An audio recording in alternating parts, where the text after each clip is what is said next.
യേശുക്രിസ്തുവിന്റെ തിരുനാമത്തിൽ ഞങ്ങളുടെ സ്നേഹവന്ദനം. Greetings to all in the precious name of our Lord and Savior Jesus Christ. ജ്ഞാനം വളരെ വർദ്ധിച്ചിരിക്കുന്ന ഒരു കാലത്താണ് നാം ജീവിക്കുന്നത്. We are living in a time the knowledge and intelligence has gone way up. ശിലായുഗത്തിൽ കഴിഞ്ഞിരുന്ന മനുഷ്യൻ കമ്പ്യൂട്ടർ യുഗത്തിൽ വിഹരിക്കുകയാണ്.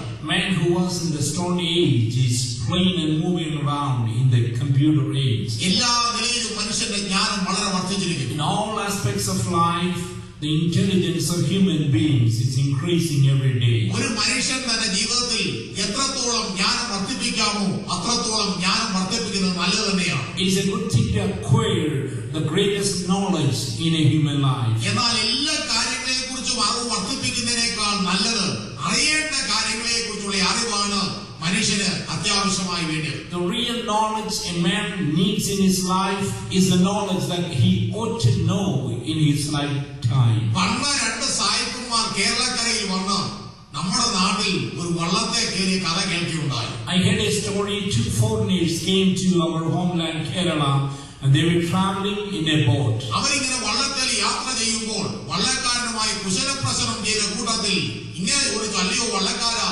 താങ്കൾക്ക് തിയോളജി അറിയാമോ എന്ന് ചോദിച്ചു. On the way when they were riding in the boat, these two foreigners asked the boatman, "Oh boatman, do you know theology?" ഉടനെ വള്ളക്കാരൻ പറഞ്ഞു എനിക്ക് അറിയത്തില്ല. ഉടനെ സായിപ്പന്മാർ പറഞ്ഞ മറുപടി ഇങ്ങനെയാണ്, നിന്റെ ആയുസ്സിന്റെ കാൽ ഭാഗം നഷ്ടമായി പോയി. The boatman said, I do not know theology. Then the foreigners replied, 1/4 of your lifetime has gone. രണ്ടാമത് സായിപ്പന്മാർ ചോദിച്ചു, അല്ലയോ വള്ളക്കാരാ താങ്കൾക്ക് സുവോളജി അറിയാമോ? And secondly, the foreigners asked the boatman, "Do you know zoology?" വള്ളക്കാരൻ പറഞ്ഞു എനിക്ക് അറിയത്തില്ല. The boatman said, "I don't know zoology." ഉടനെ അവർ പറഞ്ഞു നിന്റെ ആയുസ്സിന്റെ അരഭാഗം നഷ്ടമായി പോയി. Then they said, "Half of your lifetime has gone." മൂന്നാമത് ചോദിച്ചു നിനക്ക് ബയോളജി അറിയാമോ? The third time the foreigners asked the boatman, "Do you know biology?" വള്ളക്കാരൻ പറഞ്ഞു അതും അറിയത്തില്ല. And the boatman said, "I don't know biology." ഉടനെ ഇവർ പറഞ്ഞു നിന്റെ ആയുസ്സിന്റെ മുക്കാൽ ഭാഗം നഷ്ടമായി പോയി. And the foreigners replied to him that 3/4 of your lifetime has gone. അങ്ങനെ ഇരുന്നപ്പോൾ വലിയൊരു കാറ്റും കോളും ഒക്കെ ഉണ്ടായി. മഴ പെയ്തു. വള്ളം മുങ്ങുവാൻ പോകുന്ന രീതിയായി. During their conversation there was a heavy storm and a wind and the boat was about to sink. അപ്പോൾ വള്ളക്കാരൻ തിരിച്ചു സായിപ്പന്മാരോട് ചോദിച്ചു, അല്ലയോ സായിപ്പന്മാരെ വള്ളം ഇപ്പൊ മുങ്ങുവാൻ പോവുകയാണ്, നിങ്ങൾക്ക് നീന്തോളജി അറിയാമോ എന്ന് ചോദിച്ചു. And the boatman asked the foreigners, the boat is about to sink because of the storm and the rain. Do you know that the theory of swimming? ഉടനെ സായിപ്പന്മാർ പറഞ്ഞു ഞങ്ങൾക്ക് അറിയത്തില്ല. ഉടനെ വള്ളക്കാരൻ പറയുകയാണ്, എന്നാൽ നിങ്ങളുടെ ആയുസ് മുഴുവൻ വെള്ളത്തിൽ പോയിരുന്നു. And the foreigners said, "We don't know the rules of swimming." Then the boatman said, "All of your life has gone." അതെ, അതിനകത്തൊരു യാഥാർത്ഥ്യമുണ്ട്. അറിയപ്പെടേണ്ടാത്ത അനേക കാര്യങ്ങൾ അറിയുന്നതിനേക്കാൾ ഒരു മനുഷ്യൻ അറിയപ്പെടേണ്ട കാര്യങ്ങളെ കുറിച്ചുള്ള അറിവാണ് അവൻ അത്യന്താപേക്ഷിതമായിരിക്കുന്നത്. Yes, there is a reality that is hidden in this story, which is this: we ought to know the things that we should know more than knowing about a lot of things. ഒരിക്കൽ കർത്താവായ യേശു പറഞ്ഞു, ഒരു മനുഷ്യൻ സർവ്വ ലോകവും നേടിയാലും തന്റെ ആത്മാവിനെ നഷ്ടമാക്കിയാൽ എന്താ പ്രയോജനം എന്ന് കർത്താവ് പറഞ്ഞു. One time Jesus said, "For what profit a man if he gains the whole world and loses his soul?" ഒരു മനുഷ്യൻ ഏറ്റവും വിലപ്പെട്ടത് അവന്റെ ശരീരമല്ല, അവന്റെ ആത്മാവാണ്. The greatest thing of a human being is not his body, rather his spirit. ആത്മാവും ജീവനും തമ്മിൽ ഉള്ളത് കൊണ്ടാണ് നമ്മുടെ ശരീരത്തിന് പോലും വില വരുന്നത്. The reason we have a value for a body is because there is spirit and soul in our body. നമ്മുടെ ശരീരത്തിൽ ആത്മാവും ജീവനും നഷ്ടമായാൽ നമ്മുടെ ശരീരത്തിൽ പിന്നെ ഭവിക്കുന്നത് ദുർഗന്ധമായിരിക്കും. When the life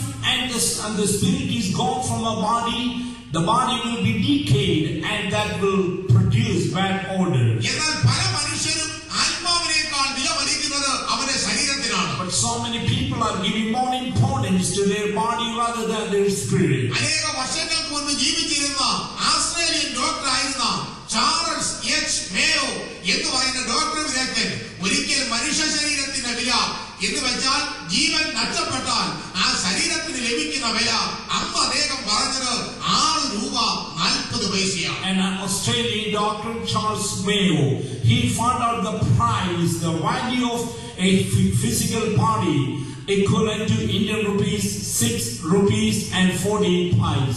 ഇന്ന് അതിനേക്കാളൊക്കെ വളരെ വില കൂടിയിട്ടുണ്ടെങ്കിലും മനുഷ്യ ശരീരം അല്ലയോ എന്തോ ഉണ്ട് ഒന്നുമില്ല. Even though the price has gone, lit up, but the human value is the value of the body is not that much. പണ്ടൊരിക്കൽ ഒരു സ്ത്രീ വിശപ്പ് സഹിക്കാതെ വന്നപ്പോൾ തന്റെ ഓമന കുഞ്ഞിനെ ഒരാളെ കയ്യിൽ ഏൽപ്പിച്ചിട്ട് പറഞ്ഞു, സാറേ 10 രൂപ തരികയാണെങ്കിൽ ഞാൻ ഈ കുഞ്ഞിനെ തന്നേക്കാം. I heard a story there one time because of the starvation. A mother gave her son to another man and said, if you give me 10 rupees, I will give my son to you. ആ കുഞ്ഞിന്റെ വില 10 രൂപയാണോ? Is the price, the value of that son is just 10 rupees? മറ്റൊരിക്കൽ ഒരു സ്ത്രീ പറയുണ്ടായി, 1 കോടി രൂപ തന്നാലും ഞാൻ എന്റെ കുഞ്ഞിനെ തരികയില്ലെന്ന്. At the time another mother said like this, even though you give me billions of dollars, I will not give my child to you. ഒരു കുഞ്ഞിന്റെ വില 1 കോടി രൂപയാണോ? Is the value of a child is $1 billion? ഒരിക്കലുമല്ല. No, not at all. നമ്മുടെ ശരീരത്തിന്റെ വിലയല്ല നമ്മെ വിലയുള്ളതാക്കി തീർക്കുന്നത് ആത്മാവും ജീവനുമാണ്. The real thing that makes value for a human life is not the physical value, but the value of the spirit. എന്റെ പിതാവ് സ്കൂളിൽ പഠിക്കുന്ന കാലത്ത് അന്ന് സ്കൂളിൽ പഠിച്ച ഒരു പഴയ പദ്യം എന്റെ ഓർമ്മയിൽ വരുന്നു. I recall a poem that my father used to recite. അത് ആ പദ്യം ഇങ്ങനെയാണ്, ഞാൻ ചുരുക്കമായത് പാടട്ടെ. ഈ ലോകമെല്ലാം ഒരു നാടകം തൻ, അഹോനരന്മാർ അതിലെ നടന്മാർ, ഓരോരോ നാളും നടനം നടത്തും, ഏഴംഗമുണ്ടി നരനാടകത്തിൽ.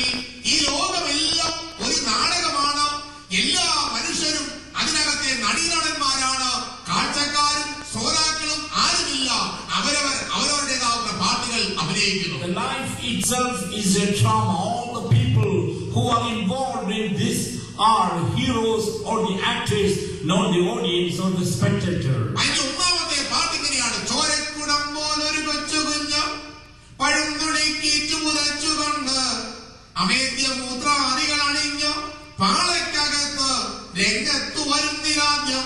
ഒന്നാമതൊരു കൊച്ചു കുഞ്ഞ് നമ്മുടെ നാട്ടിൽ പണ്ട് പാളയ്ക്കകത്താണ് കിടക്കുന്നത്. പാളയ്ക്കകത്ത് കിടക്കുന്ന ആ കുഞ്ഞു പ്രായത്തെയാണ് കാണിക്കുന്നത്. The initial stage is the infant age. രണ്ടാമത് പാടുന്നത് ഇങ്ങനെയാണ്, രണ്ടാമനിൻ പാവകിലിക്കു വെട്ടി പന്നും പടം പമ്പരവും പിടിച്ച് കളിച്ചു ചാടി കളിയോടിയാടി വരുന്നു രംഗത്തൊരു കൊച്ചു പയ്യൻ. ഇതാ പത്തും പടം പമ്പരവും ഒക്കെ പിടിച്ചുകൊണ്ട് ഒരു കൊച്ചു ബാലൻ ഓടി കളിച്ച് നടക്കുന്ന പ്രായം. The second stage is the age of a child. മൂന്നാമത്തെ കുറിച്ച് കവി പാടുന്നത് ഇങ്ങനെയാണ്, മുഖവും മിനുക്കി തലയും മിനുക്കി ബെരിയന്മരാറി 103 ധരിച്ചു സിഗരറ്റ് പിടിച്ചുകൊണ്ട് പുറപ്പെടും സുന്ദര കിട്ടി. പിന്നെ മൂന്നാമത്തെ പ്രായം, ഒരു യുവാവ് സിഗരറ്റുമൊക്കെ പിടിച്ച് അന്നത്തെ ബെനിയന്റെ പേരാൻ ബെനിയൻ ബെരാറി 703 ഇതൊക്കെ ധരിച്ചുകൊണ്ട് നടക്കുന്ന ചെത്തി നടക്കുന്ന പ്രായം. The third is the youth age or as a young man.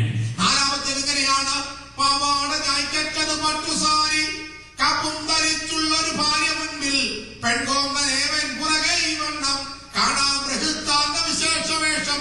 ഇവൻ കല്യാണം കഴിച്ചു, ഭാര്യ മുൻപിലും പെൺകോങ്ങൻ പുറകിലും നടന്നു പോകുന്ന ആ കാലം. The fourth stage is the married life. അഞ്ചാമത്തെ ഭാഗം വരുമ്പോൾ ഭാര്യ എന്ന് പറയുകയാണ്, കെട്ടിക്കണം പെണ്ണിനെ ഇങ്ങനെയായാൽ പോരാ, പിടിച്ചാട്ടൊരു ചുറ്റി കേട്ടോ. അപ്പോൾ അയാൾ പറയുന്നു, പോടി നിനക്കെന്തറിയാം, അവൾ പഠിക്കട്ടെ ഏവം വഴക്കാണിക പഞ്ചമാംഗം. ആ ഭാര്യ എന്ന് പറയുന്നു, പെണ്ണിനെ കെട്ടിക്കുവാൻ പ്രായമായി, ഒരു ചുറ്റു പിടിക്കണം. ഭർത്താവ് പറയണം, അല്ല അവൾ കുറച്ചുകൂടെ പഠിക്കട്ടെ എന്ന് പറഞ്ഞ് ഭാര്യയും ഭർത്താവും കൂടെ വഴക്കിടുന്ന ആ കാലം. Our fifth stage is the time to marry their children. ആറാമത്തെ സ്റ്റേജ് വരുമ്പോൾ കൈകാൽ കടയ്ക്കുന്നു, പുറം പുളയ്ക്കുന്നു, അടുത്തു തൻ മക്കൾ ഇരുമിടുന്നു, കർപ്പാസമീജാനിപരാസുഗന്ധം ക്ഷേമം സമസ്തം ബലഷ്ഠമാംഗം. ഈ പ്രായമായി കൈകാലുകൾക്ക് വേദനയെടുക്കുന്നു, മക്കൾ വന്ന് കുഴപ്പങ്ങളൊക്കെ ആയിട്ട് നിർമ്മിക്കൊണ്ടിരിക്കുന്ന പ്രായം. The sixth one is the old age. ഏഴാമത്തെ ഭാഗം ഇങ്ങനെയാണ് പറഞ്ഞത്, വൈദ്യൻ വരുന്നു വലിവേറിടുന്നു, അയ്യോ വിളിക്കുന്നത് വീടടങ്കം, കസ്തൂരി നേടുന്നു താഴെ കിടത്തുന്നു, ഇസ്തം സമസ്തം കരനാടകാംഗം. അതാ ഏഴാമത്തെ സ്റ്റേജ് വരുമ്പോൾ ശ്വാസം വിടുവാൻ പ്രയാസം വരുന്നു, അതിനുവേണ്ടി കസ്തൂരി ഗുളിക ഉരച്ചു കൊടുക്കുന്നു, ശ്വാസം വിടുന്നു, അദ്ദേഹത്തെ നിലത്ത് കിടത്തുന്നു. ഇതോടുകൂടി ജീവിതം അവസാനിക്കുന്നു. The last and the final stage is the dying time of the dying age. ഒരു മനുഷ്യ ജീവിതത്തെ കുറിച്ച് ചുരുക്കി പറഞ്ഞാൽ, ഒരു കുഞ്ഞ് കരച്ചിലോടുകൂടെ ആരംഭിച്ച് ബാക്കിയുള്ളവരെ കരയിപ്പിച്ചുകൊണ്ട് പോകുന്ന ഒരു ചുരുക്കിയ കാലയളവാണ് മനുഷ്യ ജീവിതം എന്ന് പറയുന്നത്. In short, the lifetime is the time span that begins with crying and leaving on finishing with making people cry. എന്നാൽ പലപ്പോഴും മനുഷ്യൻ അവന്റെ ആത്മാവിന് വേണ്ടി കരുതാതെ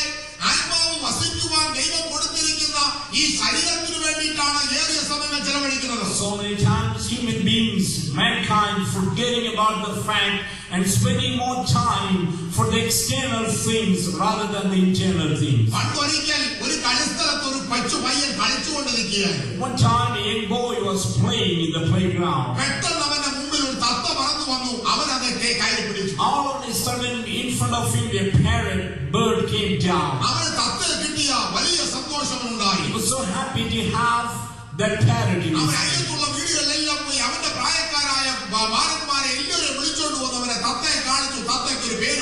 He went to the surrounding areas and called all his friends and showed them the parrot that he received. He was so happy along with all his friends.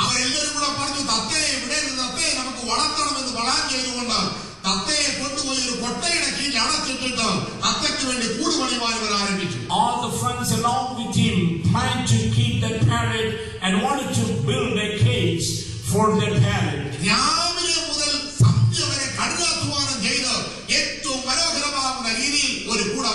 Until they made the cage, they put the parrot under a tight sealed basket.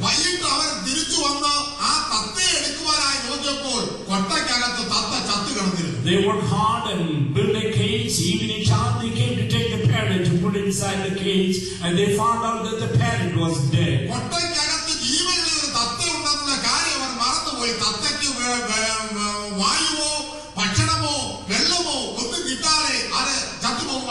When they were busy building the cage for the living parrot, they forgot the fact that there was a living live parrot inside the tight sealed cage. They forgot to give water or food to the parrot. In our language or terminology, we call the boy and the friends as fools. That boy is not only fool, we also in the reality of life becomes fool.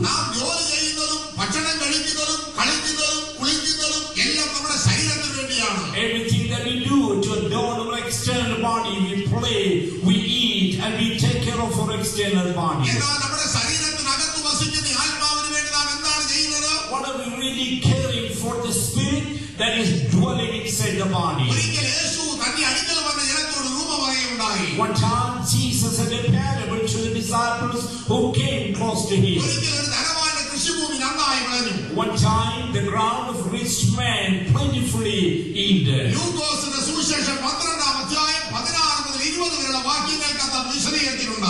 This is explained in the Gospel of Luke chapter 12 verses 16 till 20.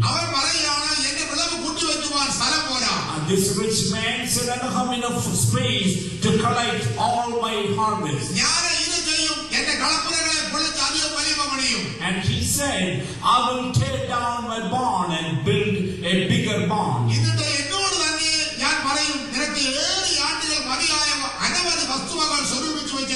So he said, I will do this, I will put down my barns and build greater, and there will I store all my crops and my goods, and I will say to my soul, soul, you have many goods laid for up many years.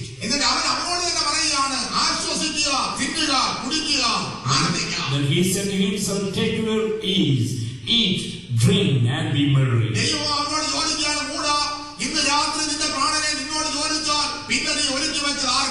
God said to him, fool, this night your soul will be required of you, then whose will those things be which you have provided?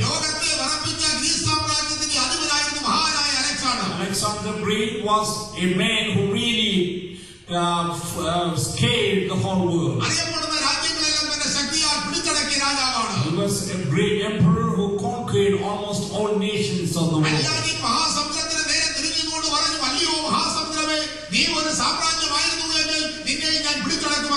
After conquering all the lands, he turned to the Atlantic Ocean and said, "Oh Atlantic Ocean, if you were an army or a nation, I could have conquered you too." He passed away from this world during his young age.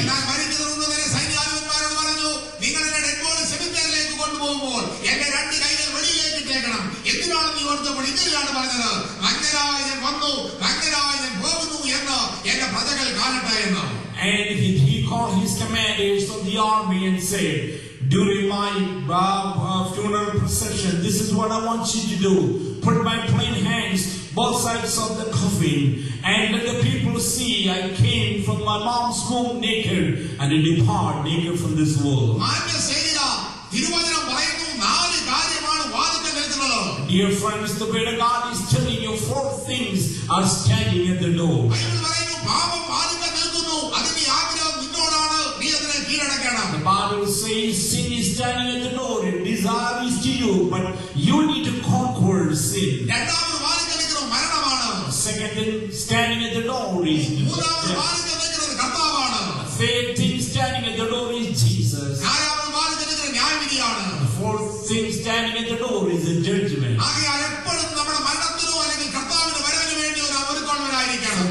We need to be ready to meet either the death or the second coming of Christ.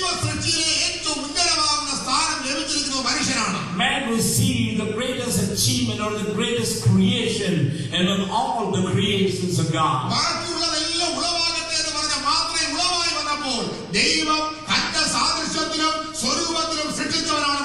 God created everything but man. By His word He said, let that be done. Then everything was formed and created, but God created man in His own likeness and image.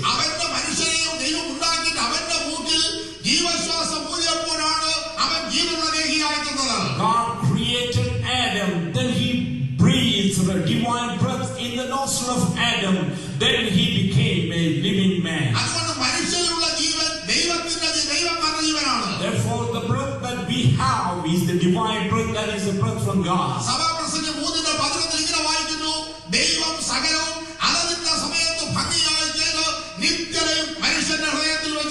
Go to Ecclesiastes chapter 3 and verse 11 to read. He has made everything beautiful in its time. He has also put eternity in the heart of man. When God created humanity, He placed the feeling of eternity inside the heart of humanity. That is the reason humanity has a feeling and a desire about eternity.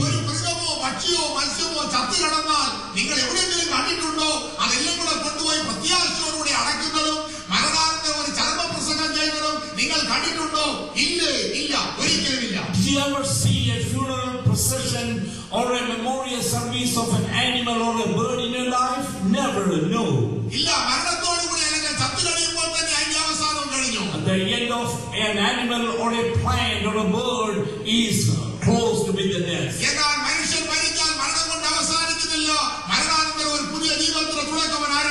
But when a human being dies, the life is not over there, but a new life is beginning from that point. Not only that, the guilty conscience in a human mind is because he has divinity inside him.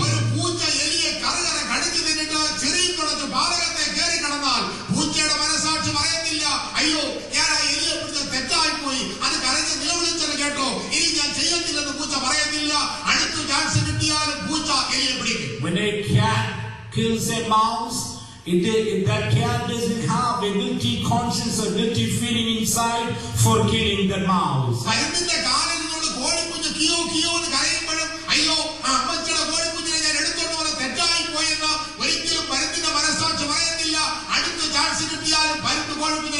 When an eagle snatches a little chicken under the claw and flying away from it, that eagle has no guilty conscience for killing the little chicken. Each and every human being committing sin, the guilty conscience that is pricking inside his heart. The reason is this: he has godly nature inside him.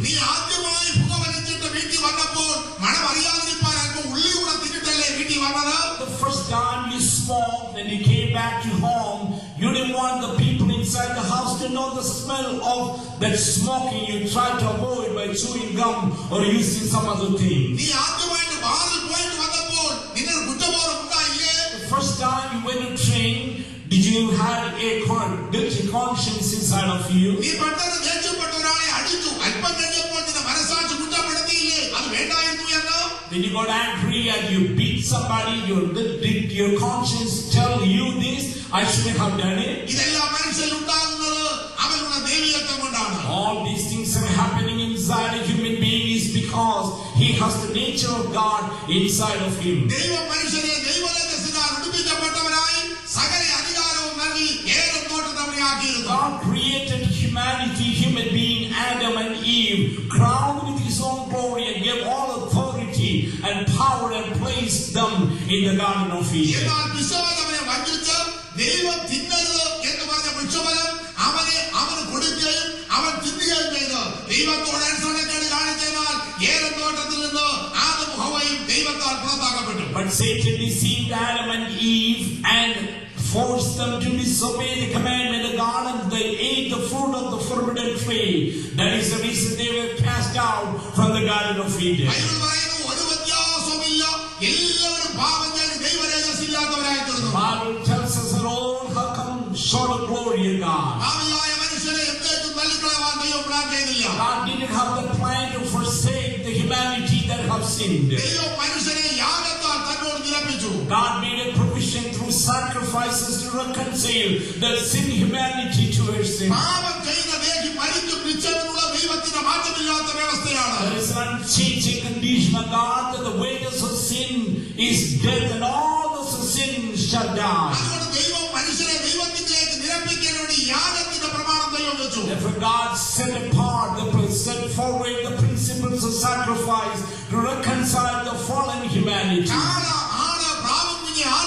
കൊണ്ടുവന്നിട്ട് പാപം ചെയ്ത വ്യക്തി അതിന്റെ തലയിൽ കൈവച്ച് അവന്റെ പാപത്തെ അതിന്റെ തലയിൽ ചുമത്തുമ്പോൾ അവന് പകരമായി ഏത് മൃഗത്തിന്മേൽ കുറ്റം ചുമത്തിയോ ആ മൃഗം അറുക്കപ്പെടുന്നു. In the Old Testament time, a sin man, he has to bring a bull or a sheep or a turtle down inside the tabernacle and place his hand on that animal or bird and accuse that for sinning and killing that animal, then he is free of his sin. ആ മൃഗത്തെ യാഗമർപ്പിക്കുമ്പോൾ അതിന്റെ മുഖമുകളിലോട്ട് ചേരുമ്പോൾ ദൈവം അവന്റെ പാപത്തെ ക്ഷമിക്കുകയും അവനെ അംഗീകരിക്കുകയും ചെയ്യുന്നു. When that sacrifice is offered and the ashes of the clouds are going up, the God is pleased by that and he is departing from the place free of sin in his life. ആദാമിന്റെ കാലം മുതൽ യേശുക്രിസ്തുവിന്റെ Calvary ക്രൂശിലെ മരണം വരെ പഴയ നിയമജനമെല്ലാം യാഗം കഴിച്ചാണ് ദൈവത്തിലേക്ക് വരുന്നത്.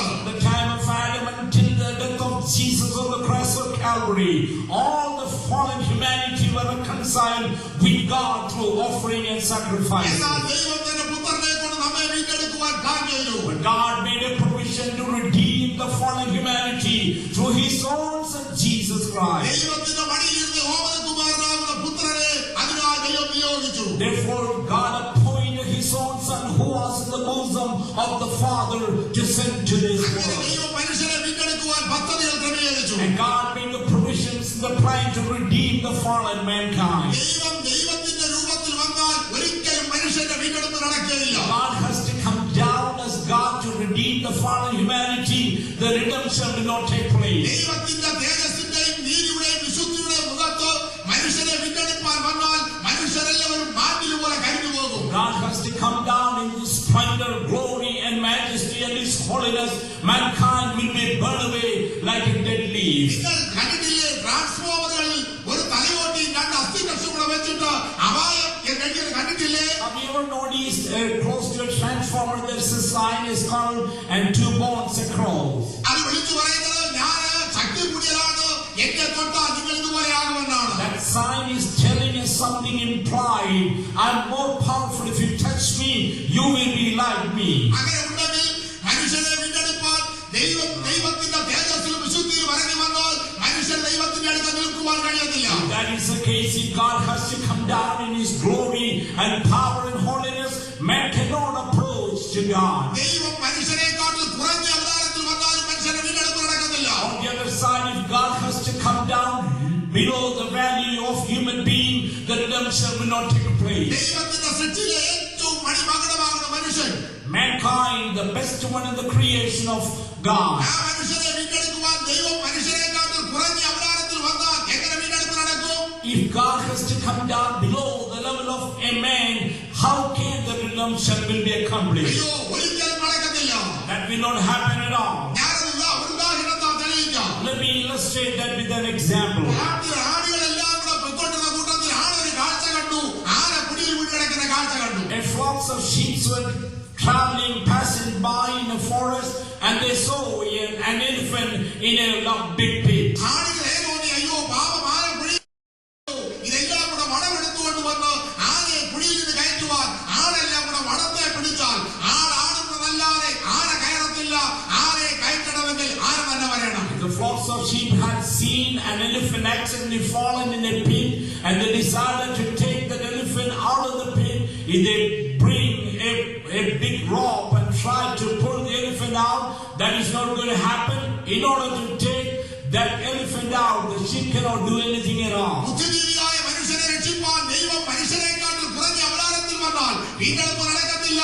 പിന്നെ വരേണ്ടത് ദൈവം മനുഷ്യനായിട്ട് വേണം വരേണ്ടത്. In order to redeem mankind, the fallen humanity, God has to come down in the level of a man. എബ്രായലേഖനം 2:14 ഇങ്ങനെ വായിക്കുന്നു, മക്കൾ ജഡരക്തങ്ങളോട് കൂടിയവരാകൊണ്ട് അവനും അവരെ പോലെ ജഡരക്തങ്ങളോട് കൂടിയവരായി തന്നെ വന്നു എന്ന് പറയുന്നു. The book of Hebrews chapter 2 and verse 14 we read, since the children have flesh and blood, he too shared in their humanity. അതേപോലെ പൗലോസ് ഫിലിപ്പിയലേഖനം 2-ാം അധ്യായത്തിൽ പറയുന്നു, അവൻ ദൈവരൂപത്തിലിരിക്കെ ദൈവത്തോടുള്ള സമത്വം മുറുകെ പിടിച്ചുകൊള്ളണമെന്ന് വിചാരിക്കാതെ ദാസരൂപമെടുത്ത് മനുഷ്യ സാദൃശ്യത്തിലായി തന്നെത്താൻ ഒഴിച്ച് വേഷത്തിൽ മനുഷ്യനായി ഈ ഭൂമിയിൽ അവൻ കന്യമറിയാമിൽ കൂടെ ബേത്ലഹേമിൽ ജാതനായി. The book of Philippians chapter 2 and verse 5 we read, who being in the form of God did not consider it robbery to be equal with God, but made himself of no reputation, taking the form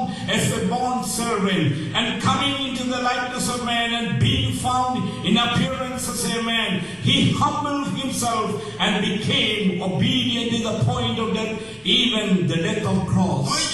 മനുഷ്യരായതുകൊണ്ട് ദൈവവും മനുഷ്യരൂപമെടുത്ത് ഭൂമിയിലേക്ക് അവതരിച്ചു. Because we are human beings, God was incarnated in the form of a human being and came down to this world. 33 വർഷക്കാലം അവൻ ഭൂമിയിൽ സഞ്ചരിച്ചു. Jesus Christ traveled 33.5 years on the face of this earth. അത്ഭുതങ്ങളാലും അടയാളങ്ങളാലും താൻ ദൈവപുത്രന്റെ ശക്തിയോടെ വെളിപ്പെടുത്തി. He proved in power with wonders and miracles that he is the Son of God. അഞ്ചപ്പം കൊണ്ട് അവൻ 5000 പേരെ പോഷിപ്പിച്ചു. He fed 5,000 people with 5 loaves. കാനാവിലെ കല്യാണത്തിൽ വെള്ളം വീഞ്ഞാക്കി. He turned the water into wine in the wedding of Cana. ഉരുളൻ അവൻ കാഴ്ച കൊടുത്തു. He healed the blind man, ചെവിടൻ കേൾക്കുമാറായി.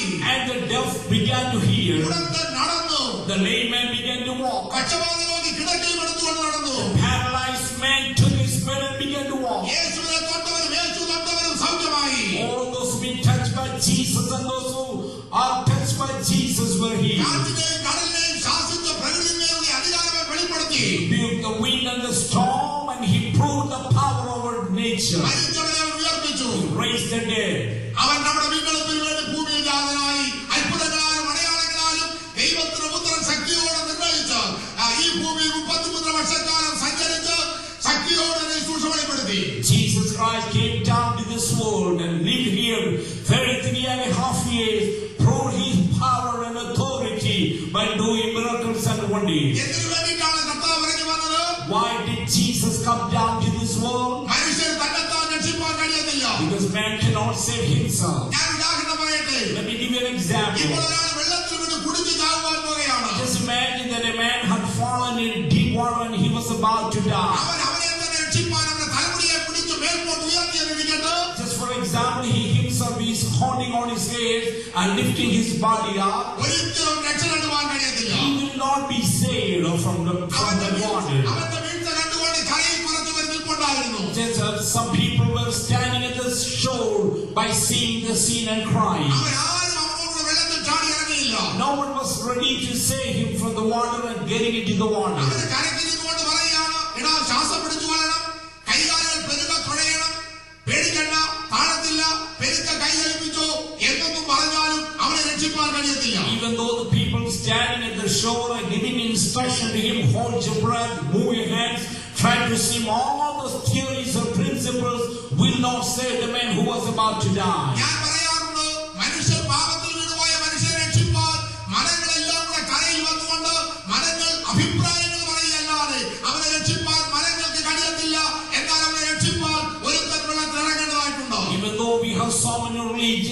the legions are standing at the shore and giving principles and commands. But that will not save the man in the water. But somebody has to get down into the water to save the man who was sinking and dying. One who came down to the water to save the dying man is the one, Jesus Christ. During the last time of his ministry, Jesus went in the Garden of Gethsemane to pray. A cup was given in front of him by Father God himself.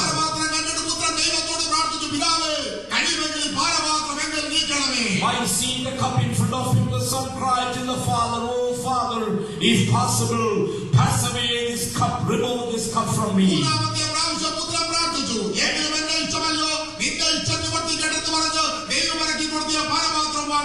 And 3 times he prayed, and the 3rd time, this is what Jesus prayed: "Oh Father, this is not my will, but let your will be done," and receive the cup with gladness.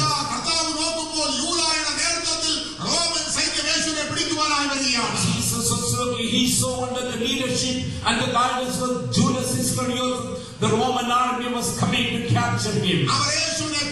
They caught Jesus. They slapped on his face. They used their fist and a pocket on his face. Pulled all the hair from the face of Jesus.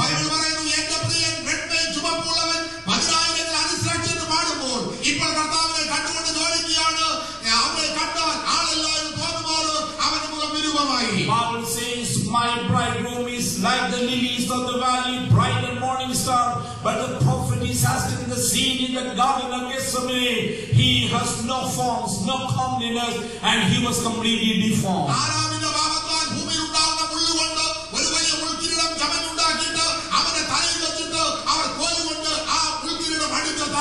A thorny crown was made. The thorn was because of the sins of Adam, and they put the thorny crown on the head of Jesus Christ, and they began to hit on that so the thorns will go down to the head of Jesus. And the thorns were so long so that the thorns came even to his eyes. Jesus Christ was tried and questioned in different courts. All those who tried and questioned Jesus did not find even a single mistake in his life. Finally, Pilate gave the final decree. Pilate tried and questioned him and said, "I did not see any wrong thing in this man."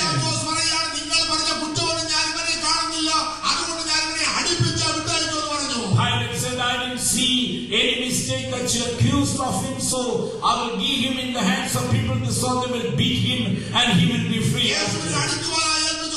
Jesus was given in the hands of the people to be stricken.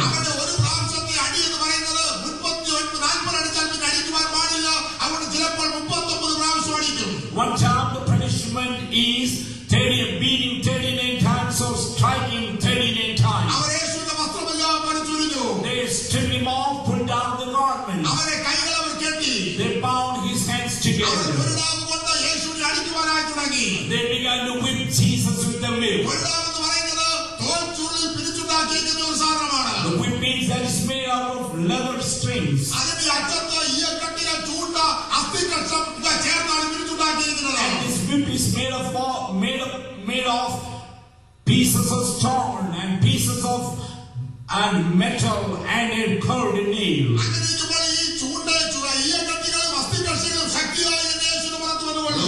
Jesus and the metal piece and the bone and the curved nail was hitting on the back of Jesus.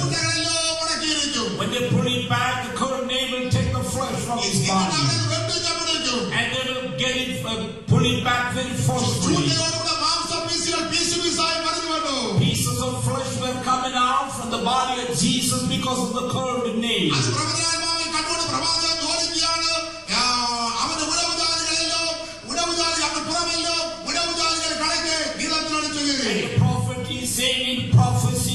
His backside is like a stream, and the flesh and the blood was coming out from his body. And the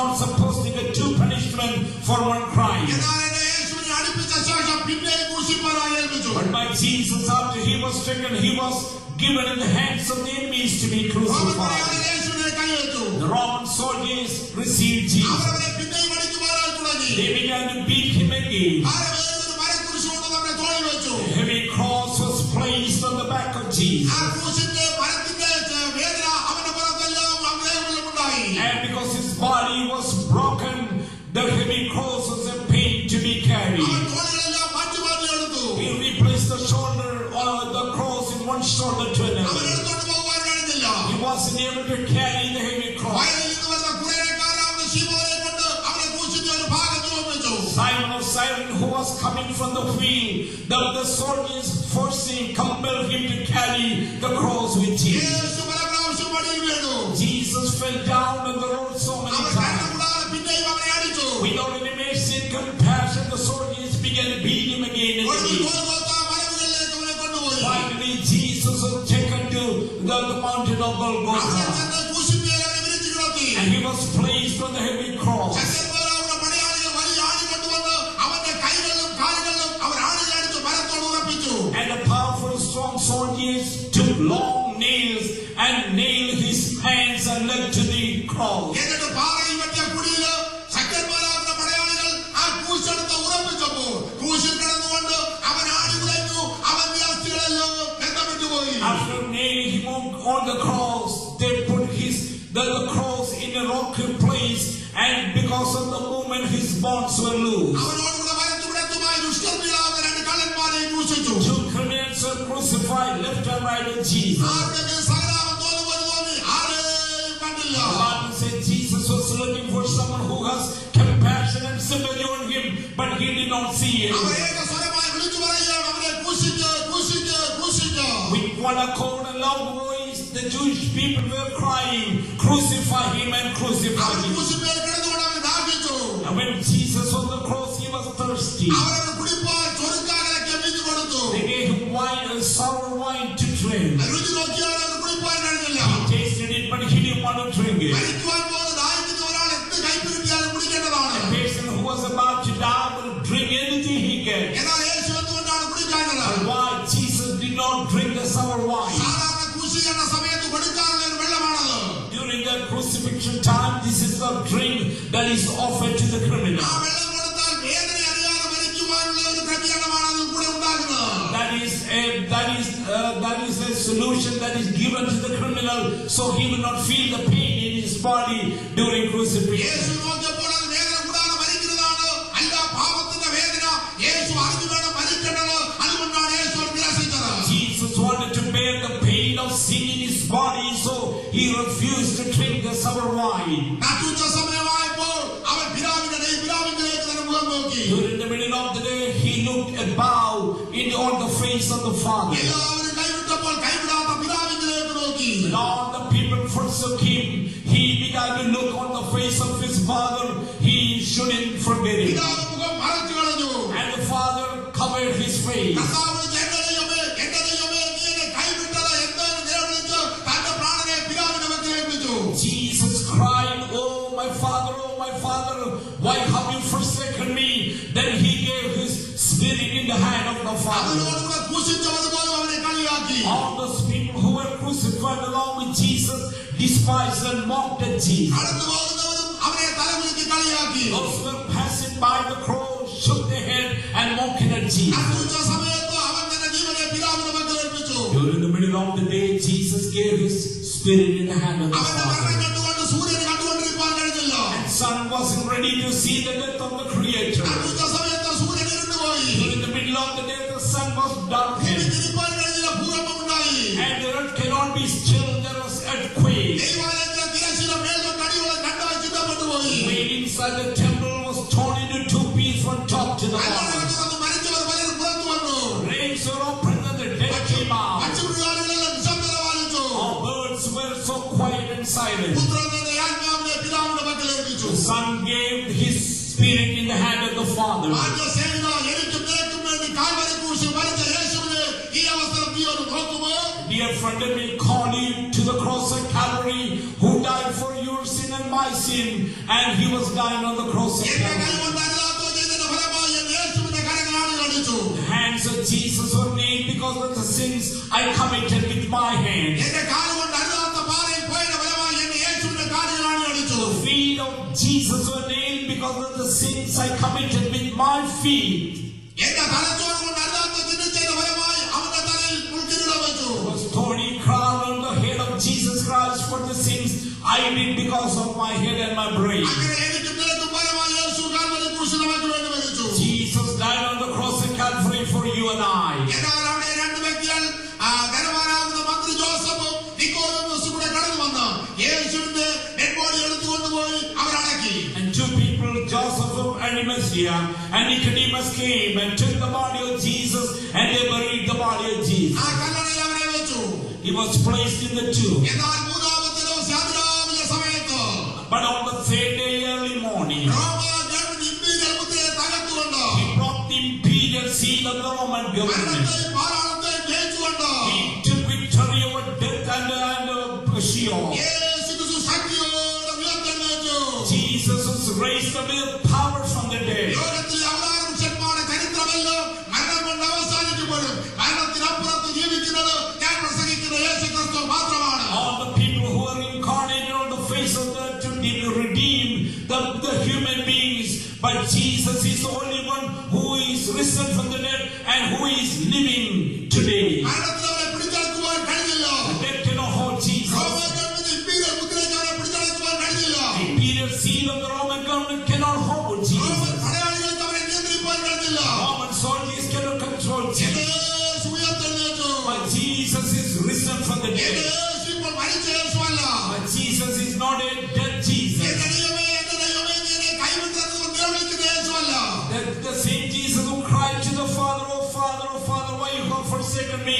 He's not the same Jesus today. വെളിപ്പാട് പുസ്തകത്തിൽ യേശു പറയുന്നു, ഞാൻ മരിച്ചവനായിരുന്നു, എന്നാൽ എന്നേക്കും ജീവിച്ചിരിക്കുന്നു. The book of Revelation, Jesus said, once I was dead, but I'm living forever and ever. യേശുവിന്റെ ഉയർപ്പിന് ശേഷം 40 ദിവസങ്ങൾ യേശു ഭൂമിയിൽ ശിഷ്യന്മാർക്ക് വെളിപ്പെട്ടുകൊണ്ടിരുന്നു. After the resurrection of Jesus, he was on the face of the earth for 40 more days. 40ാമത്തെ ദിവസം യേശു ശിഷ്യന്മാരെ കൂട്ടിക്കൊണ്ട് ബെഥാനിയോളം പോയി. On the 40th day, Jesus called his disciples and he went to Bethany. അവരെ കൈകൊട്ടി അനുഗ്രഹിച്ചുകൊണ്ടിരിക്കുന്ന ഒരു മേഘം വന്നു യേശുവിനെ ഉടനോടുകൂടെ സ്വർഗ്ഗത്തിലേക്ക് കൊണ്ടുപോയി. Jesus lifted his hands and blessing his disciples, a cloud came down and he was ascended into heaven. അവൻ സ്വർഗ്ഗാരോഹണം ചെയ്ത് പിതാവിന്റെ വലഭാഗത്തിരിക്കുന്നു. And he is ascended into heaven. He is living on the right hand of Father അവൻ forever. വലതുഭാഗത്തിരുന്നുകൊണ്ട് നമുക്ക് വേണ്ടി ദൈവത്തോട് പക്ഷപാതം ചെയ്യുന്നു. He is pleading for human beings on the right hand of the Father. അതുകൊണ്ട് അവൻ പക്ഷപാതം ചെയ്യുന്നത് കൊണ്ടാണെന്നും നാം ദൈവകൃപയാൽ ജീവിപ്പാനിടയാകുന്നത്. The reason we are living by the grace of God because Jesus is pleading for us on the right hand of the Father even today. ദൈവം നമ്മെ അത്രയ്ക്ക് സ്നേഹിച്ചത് കൊണ്ടാണ് തന്റെ പുത്രനെ നമുക്ക് വേണ്ടി ഈ ഭൂമിയിൽ തകർത്ത് ഈ ഭൂമിയിൽ അയച്ച് അവനെ തകർത്ത് കളഞ്ഞത്. God loved us so much so that he sent his son on into this world and he was broken for our sins. അവനെ വിശ്വസിക്കുന്ന ഏവരും നിത്യജീവനുണ്ട്. Those who believe in him will receive the eternal life. അവൻ നമ്മെ അത്രയ്ക്ക് സ്നേഹിച്ചത് കൊണ്ട് നാം ദൈവത്തെ സ്നേഹിക്കണം. Because Jesus loved us so much, we should love him back. ദൈവം നമ്മെ അത്രയ്ക്ക് സ്നേഹിച്ചതുകൊണ്ട് എന്തുകൊണ്ട് നമുക്ക് ദൈവത്തെ സ്നേഹിച്ചുകൂടാ? Jesus loved us so much, why don't we love him back? ദൈവ സ്നേഹത്തെ വെളിപ്പെടുത്തുന്ന ഒന്ന് രണ്ട് ഉദാഹരണങ്ങൾ ഞാൻ പറയട്ടെ. I'm going to give you a couple of illustrations that will reveal the love of God. നമ്മുടെ നാട്ടിൽ പണ്ട് സ്കൂളിൽ പേരൻസിനെ വെച്ചപ്പോൾ പേരൻസ് എല്ലാം സ്കൂളിൽ ചെല്ലുണ്ടായി. Back in India, during a parents' day, all the parents were called to a meeting. അങ്ങനെ parents അവിടെ ചെന്നപ്പോൾ കൂട്ടത്തിൽ കുഞ്ഞുങ്ങളും ചെന്നിരുന്നു. When the parents were called for the parents' day, their children were also attending in the meeting. Parents എല്ലാം അവിടെ കൂടിക്കൊണ്ടിരുമ്പോൾ കുഞ്ഞുങ്ങൾ വന്നിട്ട് അവരുടെ പേരൻസിന്റെ സൗന്ദര്യത്തെ കുറിച്ച് ചർച്ച ചെയ്യുണ്ടായി. The parents were in attendance, so their children were talking about the beauty of their parents. അങ്ങനെ ചർച്ച ചെയ്ത കൂട്ടത്തിൽ ഒരു കുഞ്ഞിനോട് പറയുകയാണ്, നിന്റെ മമ്മിയെ കണ്ടോ, നിന്റെ മമ്മിയുടെ മുഖം എത്ര വിരൂപമായിരിക്കുന്നു, നിന്റെ മമ്മിയെ കണ്ടാൽ ഒരു സൗന്ദര്യമില്ല, ഞങ്ങളുടെ മമ്മിമാരൊക്കെ എത്ര സൗന്ദര്യമുള്ളവരാണെന്ന് പറഞ്ഞു. During the conversation, looking at one of the students, some other friend said, your mom is not good to see, her face is deformed, but all the faces of our parents are so beautiful to see. ആ വാദം കേട്ടപ്പോൾ ആ കുഞ്ഞിന് വളരെ പ്രയാസം തോന്നി. When this particular child heard that statement, she was so disappointed and discouraged. ആ കുഞ്ഞ് വീട്ടിൽ ചെന്ന് And after reaching home, that particular child began to cry. ആ കുഞ്ഞ് കരയുന്നത് കണ്ടപ്പോൾ അമ്മ ചോദിച്ചു, എന്താ മകളെ എന്ന് ചോദിച്ചു. And by seeing the cry of her daughter, the mom asked her, why you crying? What's the reason for your അപ്പോൾ cry? പറയുകയാണ്, അടുത്ത വർഷം പേരൻറ്സ് ഡേ മമ്മി സ്കൂളിൽ വരരുത്. This is what the daughter told the mother. Next year for the parents' day, I don't want you to come and attend. എല്ലാവരുടെയും മമ്മിമാർ വളരെ സൗന്ദര്യമുള്ളവരാണ്. All the mothers, the parents of the other children are so beautiful to see. എന്നാൽ മമ്മിയെ കണ്ടാൽ ഒരു സൗന്ദര്യമില്ല. But by looking at you, you are not a beautiful one. Mummy വരുന്നത് എനിക്ക് നാണക്കേടാണ്. It is a shame for me that you attend the parents' meeting. മകളുടെ ഈ വാക്ക് അമ്മയുടെ ഹൃദയത്തെ കീറിമുറിച്ചു. The words of the daughter really broke the heart of that mother. അന്ന് വൈകിട്ട് അത്താഴം കഴിഞ്ഞ ശേഷം കുഞ്ഞിനെ മടിയിലിരുത്തി. After the dinner, that mother called her daughter and made her to sit in her lap. എന്നിട്ട് മകളോട് പഴയ ചരിത്രമെല്ലാം മമ്മി പറയാൻ തുടങ്ങി. She began to explain the whole story to the daughter. നിന്റെ പപ്പ എന്നെ വിവാഹം കഴിക്കുന്ന സമയത്ത് ഈ ഗ്രാമത്തിൽ വന്ന എല്ലാ സ്ത്രീകളെക്കാളും ഞാനായിരുന്നു ഏറ്റവും സൗന്ദര്യമുണ്ടായിരുന്നത്. My daughter, do you know one thing? When your daddy married me and I came to the village, I was the most beautiful lady in this village. എന്നെ കാണുവാനായി നാട്ടുകാർ എല്ലാം വന്നത് ഞാൻ ഓർക്കുന്നു. I even recall the thing and the people who came to see my beauty and came to see me. ഞങ്ങളുടെ ദാമ്പത്യ ജീവിതത്തിലെ ആദ്യത്തെ കുഞ്ഞാണ് നീ. You are the first child in your married life. സാമ്പത്തികമായി വളരെ ഞെരുക്കമുള്ളവരായിരുന്നു. We were financially so down in that time. നമുക്കൊരു ചെറിയ ചെറ്റപ്പുരിയായിരുന്നു ഉണ്ടായിരുന്നത്. We had a small hut to live. നീ വീട്ടിൽ തൊട്ടിക്കകത്ത് കിടക്കുന്ന സമയം ഞങ്ങൾ എല്ലാവരും വെളിയിൽ പോയി ജോലി ചെയ്യായിരുന്നു. When you were in the cradle, we used to go out and work to protect and to give food to the family. അടുക്കളയിൽ കൂടെ തീ പറന്നു പിടിച്ചാൽ നമ്മുടെ പെര മുഴുവൻ തീ കത്തി. One day when we were working outside, there was a fire in the hut, and the hut began to burn down. ഞങ്ങൾ നോക്കിയപ്പോൾ തീ കത്തുന്നത് നിന്റെ കരത്തിലും കേൾക്കാം. And when we see the scene, we saw the hut was in fire, and we heard the cry of you. ഇന്നുള്ള സ്നേഹനിമിത്തം തീയെ വകവയ്ക്കാതെ ഞാൻ ഓടി അകത്ത് കയറി. When I see the scene, because of the love to you, I didn't care about the fire. I went entered inside the hut. നിന്നെ ഞാൻ എന്റെ മാർവോട് അടുപ്പിച്ചു. I took you and embraced you close to my chest. നിനക്കൊരു സകലം പൊള്ളൽ പോലും പറ്റില്ല. I want you to be made down in that fire. എന്റെ സാന്നിധ്യം തീ പിടിച്ചു. My sandal was caught in fire. എന്റെ തലമുടി മുഴുവൻ കരിഞ്ഞു പോയി. All my hairs were burned because of the fire. ചൂടിന്റെ കാഠിന്യത്താൽ എന്റെ മുഖമെല്ലാം മങ്ങിപ്പോയി. Because the intensity of the heat, the color and the skin of my face was fading. നിനക്ക് വേണ്ടിയിട്ടാണ് എന്റെ മുഖം ഞാൻ വിരൂപമാക്കിയത്. Do you know what, my daughter? Because of you, my face ആ is കുഞ്ഞു reformed today. മമ്മിയെ കെട്ടിപ്പിടിച്ച് കരവാൻ തുടങ്ങി. And the daughter embraced the mother and she began to cry. എന്റെ മമ്മിയെ പോലെ സൗന്ദര്യമുള്ള ഒരാൾ ഭൂമിയിലില്ല. This is what the daughter said. Oh, my mom, you are the most beautiful person in the whole എന്റെ world. Mummy എന്നും എനിക്കൊരു അഭിമാനമാണ്. You are proud to be my mummy mother. എല്ലാ വർഷവും സ്കൂളിൽ വരണം. I want you to come to the parents' meeting every year. എന്റെ mummy എനിക്ക് വേണ്ടി അനുഭവിച്ച ത്യാഗം ഞാൻ എന്റെ കൂട്ടുകാരോട് എല്ലാവരോടും പറയും. I will tell all my friends the sacrifice that she took for me. Mummy കുഞ്ഞും കൂടെ കെട്ടിപ്പിടിച്ച് കരവാൻ തുടങ്ങി. Both the mother and the child began to embrace together and they cried. Calvary ക്രൂശിലെ യേശുവിന്റെ മുഖം വിരൂപമാകുമ്പോൾ മാറ്റ സേന അവന് വേണ്ടിയല്ലോ എനിക്കും നിനക്കും വേണ്ടിയിട്ടാണ് അവന്റെ മുഖം വിരൂപമായത്. The face of Jesus Christ was deformed on the cross of Calvary.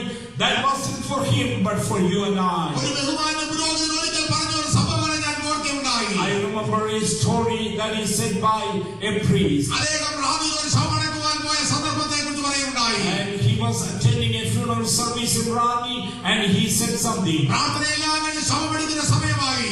And all the prayers and the messages were done. It was about the time that the body be taken to the graveyard. യൗവനക്കാരിയായ പെൺകുട്ടി വന്ന് ആ പെട്ടിയെ കെട്ടിപ്പിടിച്ച് കിടക്കുകയാണ്. And a young girl came and she was so close to the coffin. അവൾ എന്ത് ചെയ്താൽ പെട്ടിയെടുക്കുവാൻ അനുവദിക്കുന്നില്ല. She embraced the coffin and she didn't want the coffin to be അവൾ moved. പറഞ്ഞു, എന്നെ കൂടെ കൊണ്ടുപോകണം. This is what she said, take me along with my dad. അതിന്റെ ചരിത്രം ഇങ്ങനെയാണ്. This is a story. റാന്നിയിൽ നടന്ന ഒരു സംഭവമാണ്. This is a real thing that is happening. അവൾ കിണറ്റിൽ നിന്ന് തടിയെ ചവിട്ടി വെള്ളം വലിച്ചു കോരിക്കൊണ്ടിരിക്കുകയായിരുന്നു. She was pulling water from the well by stepping on the wooden board. പെട്ടെന്ന് ആ തടി ഒടിഞ്ഞു പോയി.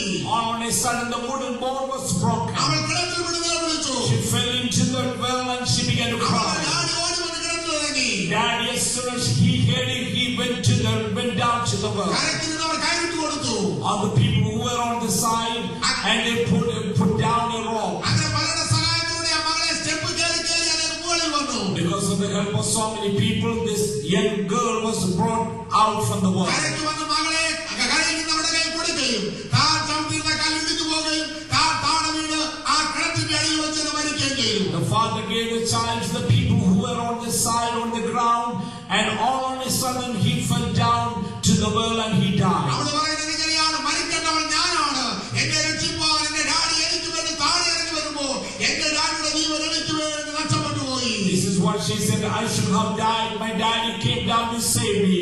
He saved me. That is the reason he had to give his life for me. അതേ പാപം ചെയ്യുന്ന മരിക്കേണ്ട നിയമപ്രകാരം മരിക്കേണ്ടത് ഞാനാണ്. എന്നാൽ ഇവിടെ ഇറങ്ങി വന്ന് നമ്മെ രക്ഷിച്ച് പിതാവുമായി വിലപിക്കുമ്പോൾ തന്റെ ജീവൻ നമുക്ക് വേണ്ടി തന്നു. ദൈവസ്നേഹത്തിന് ഞാൻ സ്തോത്രം ചെയ്യുന്നു. Praise God for the love of God.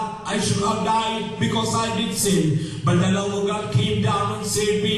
And Jesus died on my place. അതൊരിക്കലും റെയിൽവേ പോസ്റ്റിൽ കൂടെ ട്രെയിൻ പോകുന്ന സമയമായിരുന്നു. There was a time a train was moving in a railway track. Railway പോസ്റ്റിലാണ് ഗേറ്റ് അടയ്ക്കുവാനായിട്ട് ഒരു വാച്ച്മാനെ ആക്കിയിരുന്നു. The watchman to close the gate, but the train passed by the road. അദ്ദേഹത്തിന് ഏകജാതനായ ഒരു മകൻ ഉണ്ടായിരുന്നു. He had only one son. അവന്റെ പപ്പ ചെയ്യുന്നത് കാണുവാൻ അന്ന് അവനോട് വന്നു. He came to that place to see what his daddy was doing. പെട്ടെന്ന് ട്രെയിൻ വരുന്ന സമയമായി. And that was the time the train has to pass by. ഇന്നത്തെ പോലെയല്ല, അന്ന് പൽചക്രങ്ങളുള്ള ചക്രമാണ്, അതിങ്ങനെ കറക്കി കറക്കിയാണ് gate തുറന്നുകൊണ്ടിരുന്നത്. And this is happened way back the time you had to manually move that gate to be moved. ആ ടാറിന്റെ റോഡിൽ കൂടെ ബസ്സുകൾ പലതും പോകുന്നുണ്ട്. And the buses were crossing the railway track. ആ അടച്ചില്ലെങ്കിൽ അനേക ബസ്സുകൾ വരാൻ സമയമായി. They had to close the doors to prevent the buses to come into the ട്രെയിനിന്റെ track. ശബ്ദം ദൂരമേ അദ്ദേഹത്തിന് കേൾക്കാം. They heard the sound of the train coming from a distance. അദ്ദേഹം ഓടി ചെന്ന് ആ ചക്രം പിടിച്ച് കറക്കി. As soon as he heard the voice, he went to the place and he began to move that door. മകൻ അറിയാതെ ഓടിച്ചെന്ന പൽചക്രത്തിന് അടുത്ത് നിന്നു. And the son, without knowing this, he came close to that wheel. മകന്റെ വസ്ത്രം ആ പൽചക്രത്തിൽ ഉടക്കി. And his clothes was really stuck up into that wheel. അവൻ ഉടുപ്പ് മാത്രമല്ല, അവന്റെ ദേഹവും കീറി. His body was wounded because he was inside that wheel. അവൻ വിളിച്ചു, പപ്പ പപ്പ. അവൻ വിളിച്ചു. He cried, "Oh, daddy, daddy." അപ്പൻ നിലവിളി കേട്ടു. The daddy could hear the cry of his son. അപ്പൻ ധർമ്മസങ്കടത്തിലായി. And he was in distress. ഞാനിപ്പോ ഗേറ്റ് അടച്ചില്ലെങ്കിൽ അനേകർ മരിച്ചു പോകും. If I'm not going to close his door, so many people will die. വലിയ അപകടമുണ്ടാകും. And a great disaster will happen. അപ്പന്റെ മകന്റെ നിലവിളി കേൾക്കും, അപ്പ അപ്പ. And he heard the cry of his son in the other side. അനേകം പെട്ടെന്ന് പൽചക്രം പിന്നെയും പിടിച്ച് കറക്കി. And he was also moving that wheel again and again. Gate അടച്ചു. And the door was closed. Train pass ചെയ്തു. Train was ഓടി closed. വന്ന മകനെ എടുത്തു. He came to the son and took him. അനേകം തളർന്നുപോയി. And his son was already fainted. വാരിയെല്ലുകൾ മുറിയത്തക്ക രീതിയിൽ നെഞ്ചു പിളർന്ന് ആ പയ്യൻ അപ്പോൾ തന്നെ മരിച്ചുപോയി. His thorax was open and the ribs were broken and he died on the ഈ spot. പിതാവ് മകന്റെ നിലവിളി കേൾക്കാഞ്ഞിട്ടല്ല, The father really heard the cry of his son. അനേകരെ രക്ഷിക്കുന്നതിന് വേണ്ടി തന്റെ മകന്റെ ജീവനേക്കാൾ വലിയതായി താൻ ആ കാര്യം ചെയ്തു. But he wanted to save so many lives, so he counted the lives of so many people than the life of his son. എന്റെ ദൈവമേ എന്ന് പുത്രൻ വിളിക്കുമ്പോൾ പുത്രന്റെ നിലവിളി കേൾക്കാനല്ല, മാനവജാതിയെ രക്ഷിക്കുന്നതുകൊണ്ട് പുത്രനെ തകർത്ത് കളഞ്ഞ് നമ്മെ സ്നേഹിച്ച ദൈവസ്നേഹത്തിനായി ഞാൻ സ്തോത്രം ചെയ്യുന്നു. The father heard the cry of his son, "Oh Father, why you have forsaken me?" Even though the father heard the cry, he loved us. That is why he gave his son to be broken on the cross again. യേശു നിനക്ക് വേണ്ടി Calvary ക്രൂശിൽ സകലവും നിവർത്തിച്ചിരിക്കുന്നു. Jesus Christ accomplished everything for you and I on the cross. ഇനി You രക്ഷയ്ക്ക് വേണ്ടി നീ ഒന്നും ചെയ്യേണ്ട കാര്യമില്ല. don't have to do anything extra for your വലിയ salvation. ഇടിവെട്ടിക്കുന്ന ദൈവത്തിന് നീ വെടിവെട്ടിക്കേണ്ട കാര്യമില്ല. The God who created the thunder and the sound, you don't have to make you don't have to make any extra sounds so that God will hear the sound. കോടിക്കണക്കിന് ബാറിലെ എണ്ണ ഭൂമിയുടെ അടിയിൽ നിക്ഷേപിച്ച ദൈവത്തിന് നീ എണ്ണ ഒഴിക്കേണ്ട കാര്യമില്ല. God who created trillions of gallons of oil in this world, you don't have to give some oil to please God. സൂര്യനെയും ചന്ദ്രനെയും നക്ഷത്രങ്ങളെയും സൃഷ്ടിച്ച് അവർക്ക് പ്രകാശം തരുന്ന ദൈവത്തിന് നീ നിലവിളക്ക് കൊളുത്തുകയോ മെഴുകുതിരി കത്തിക്കുകയോ വേണ്ട. God who created the sun, the moons and the stars and all the light in the world, you don't have to light a candle to please the God who created the light. സകലത്തിന്റെയും അധികാരി പുത്രനായതുകൊണ്ട് നീ അവന് നേർച്ചകളോ കാഴ്ചകളോ കൊടുക്കേണ്ട കാര്യമില്ല. Jesus himself has the authority of all the wealth of this world, so You don't have to give offering or sacrifices to please God. ദൈവത്തിന് വേണ്ടത് നിന്റെ കാഴ്ചയല്ല, നിന്നെയാണ് ദൈവത്തിന് വേണ്ടത്. God really needs you more than your offering or sacrifices. നിന്റെ ഹൃദയത്തെയാണ് നമുക്ക് വേണ്ടത്. He's looking in your heart today. അവൻ നിന്റെ ഹൃദയത്തിൽ വസിപ്പാനായിട്ട് ആഗ്രഹിക്കുന്നു. He wants to live in your heart today. എന്നാൽ ദൈവം പാപിയിൽ He doesn't live in the heart of his sin. എന്നാൽ പാപം ഏറ്റുപറയുന്നവരാണ് ദൈവം വസിക്കുന്നു. Those who confess his sin, God is living in his heart. നീ നിന്റെ പാപത്തിലിരിക്കുന്നുവോ? Are you living in your sins today? നീ പാപത്തിലിരിക്കുന്നുവെങ്കിൽ പാപത്തിനെ ചതിക്കുകയും കൊല്ലുകയും ചെയ്യും. If you are still living in your sin, the sin will deceive you and kill you one day. നിന്റെ പാപത്തോട് നീ യാത്ര പറയുക. Say goodbye to your sin. നീ കൈപ്പാസായി ആരംഭിച്ച പല കാര്യങ്ങളും ഇപ്പോഴും നിന്നെ നശിപ്പിച്ചുകൊണ്ടിരിക്കുകയല്ലേ? So many things that you started as a hobby that is still killing your നീ life. വെറുതെ ആരംഭിച്ചതല്ലേ സിഗരറ്റ് വലി? Maybe the smoking you started as a hobby, എന്നാൽ നീ ഒരു ചെയിൻ സ്മോക്കറായി മാറിയില്ലേ? but today you became as a chain കൈപ്പാസിൽ smoker. ആരംഭിച്ചതല്ലേ beer കുടി? And you started drinking one beer as a hobby, എന്നാൽ നീ മദ്യപാനത്തിന് അടിമയല്ലേ? but you are a slave of drunkenness today. നീ മുഖാന്തരത്തിന്റെ ഭാര്യയ്ക്ക് കഷ്ടമനുഭവിക്കുന്നു. Your wife, your spouse is suffering so much because of your habit and conduct. നിന്റെ കുഞ്ഞുങ്ങൾ നിനക്ക് വേണ്ടി എന്തും വേണ്ടി സമരിയായിരുന്നു. Your children are suffering because of your nature. ആകെ സൈനിക പാപത്തോട് യാത്ര പറയുക. Dear friend, I'm asking you to say goodbye to your sin. നിന്റെ സ്വയമായ കഴിവുകൊണ്ട് പാപത്തോട് യാത്ര പറയുവാൻ കഴിയത്തില്ല. And because of your ability and your potential, you cannot say goodbye to your sin. യേശുവിലുള്ള വിശ്വാസത്താൽ മാത്രമേ നിനക്ക് പാപശാന്തി കിട്ടത്തുള്ളൂ. Only through the faith in Jesus you will receive redemption of your sin. പണ്ട് കേരളത്തിൽ ഒരു വലിയ വെള്ളപ്പൊക്കമുണ്ടായി. There was a heavy flood in Kerala one time. അന്ന് അനേക അവരുടെ വീടുകളും മറ്റും ഒലിച്ച് താഴോട്ട് വന്നു. So many houses were taken in the flood and fled away in the water. പടിഞ്ഞാറൻ പ്രദേശങ്ങളിൽ താമസിക്കുന്നവർ നീന്തിപ്പോയി വെളിയിൽ വന്ന സാധനങ്ങൾ പിടിച്ചെടുക്കുവാൻ തുടങ്ങി. So many people were standing on the bank on the side of the river to get some valuable and precious things that is flowing in the water. അങ്ങനെയുള്ളപ്പോൾ ഒരു കാഴ്ച കണ്ടു. ആദ്യം ഒരു കരിപ്പട കെട്ട് ഒലിച്ചു വരുന്നു. And one of the person on the shore saw a black blanket was floating on the water. ഒന്നും നോക്കാതെ ഓടിപ്പോയി ബ്ലാങ്കറ്റിനെ കയറി പിടിച്ചു. He did not see anything. He didn't care about anything. He wanted to get the black blanket. He swam into the water to get the blanket. ഇത് blanket അല്ലായിരുന്നു, ഒരു കരടി വലിച്ചു വരികയായിരുന്നു. Actually, that wasn't a black blanket. Rather, that was a bear floating on the water. കരടി രണ്ട് കൈ കൊണ്ട് ഇവനെ കയറി പിടിച്ചു. As soon as the man came close to the bear forcefully attacked the man and bite him. ഇവൻ നിലവിളിക്കുവാൻ തുടങ്ങി. The man began to cry. കരടിയിരുന്നവർ പറഞ്ഞു, നീ വിട്ടിട്ട് പോരാ എന്ന് പറഞ്ഞു. And all the people sitting in the shore told him, and leave it there and swim back to the shore. ഉടനെ ഇവൻ പറയാൻ, ഞാൻ വിട്ടിട്ട് അവനെ വിടുന്നില്ല. This is what the man said, I let it go, but this thing won't let me go. അതെ, ശരിയാ, നീ എത്ര നാൾ കൊണ്ട് ആരംഭിക്കാൻ ആഗ്രഹിക്കുന്നു നിന്റെ മദ്യപാനം നിർത്തണമെന്ന്. My dear friend, so many times for so long you wanted to say goodbye to your bad habits. നിന്റെ പാപപ്രവൃത്തിയോട് യാത്ര എത്ര നാൾ കൊണ്ട് നീ ആഗ്രഹിക്കുന്നു. So long you want to say goodbye to sinful എന്നാൽ nature. നിന്നെ കൊണ്ട് കഴിയുന്നില്ല. But you cannot do that with your own ability. എന്നാൽ ഞാൻ പറയട്ടെ, അവന്റെ പുത്രനാകുന്ന യേശുവിന്റെ രക്തം സകല പാപവും പോക്കിനെ ശുദ്ധീകരിക്കുന്നു. Let me tell you this, the blood of Jesus Christ will cleanse you and sanctify you. യേശുവിനെ വിശ്വസിക്കുന്ന നിത്യജീവനുണ്ട്. If you believe in Jesus, you will receive eternal life. അവനെ കൈക്കൊണ്ട് അവന്റെ നാമത്തിൽ വിശ്വസിക്കുന്ന ഏവർക്കും ദൈവ മക്കളാകുവാൻ അവൻ അധികാരം കൊടുത്തു. The Bible says those who believe in His name and confess their sins will be given the privilege to be called as a അവൻ child of God. ഹൃദയവാതിൽക്കൽ മുട്ടുന്നു.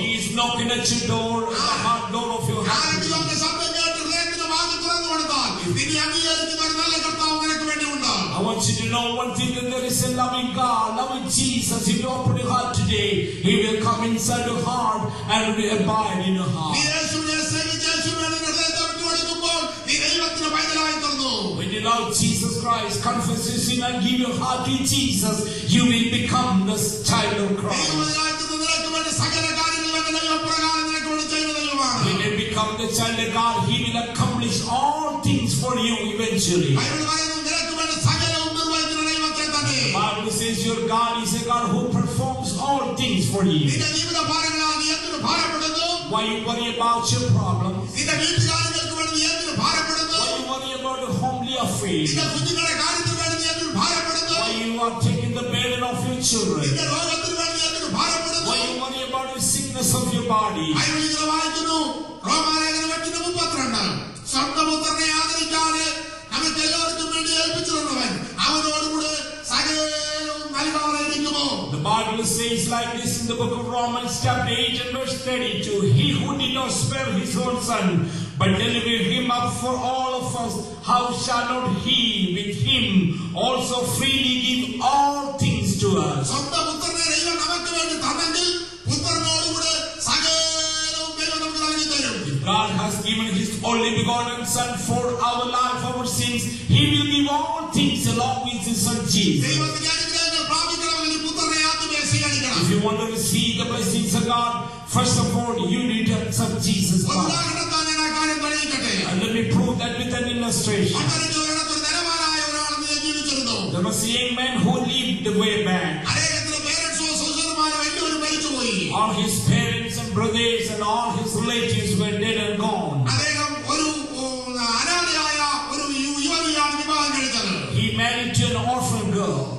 അവരുടെ ദാമ്പത്യ ജീവിതത്തിൽ അവർക്ക് ഒരു കുഞ്ഞുണ്ടായി. In their married life, they had a child. എന്നാൽ നിർഭാഗ്യം എന്ന് പറയട്ടെ, ഇവരെല്ലാം മാരക രോഗത്തിന് അടിമകളായി തീർന്നു. Unfortunately, all these people became victims of contagious diseases. തന്റെ ഭാര്യ പെട്ടെന്ന് രോഗത്തിന് മാറ്റപ്പെട്ടു. His wife was sick and he passed away from the കുഞ്ഞിനെ world. നോക്കുവാൻ ആരും ഇല്ലാത്തത് കൊണ്ടും താൻ രോഗിയായതുകൊണ്ടും വീണ്ടും വിവാഹം കഴിപ്പാൻ ഇഷ്ടപ്പെടാത്തത് കൊണ്ട് അടുത്തുള്ള വിധവയായ ഒരു സ്ത്രീയെ വിളിച്ച് കുഞ്ഞിനെ നോക്കിക്കുകയുണ്ടായി. He called a lady from the neighborhood because he was so sick and he didn't want to marry the next time, and there was no babysitter for the child. അല്പം കഴിഞ്ഞപ്പോൾ കുഞ്ഞു മരിച്ചുപോയി.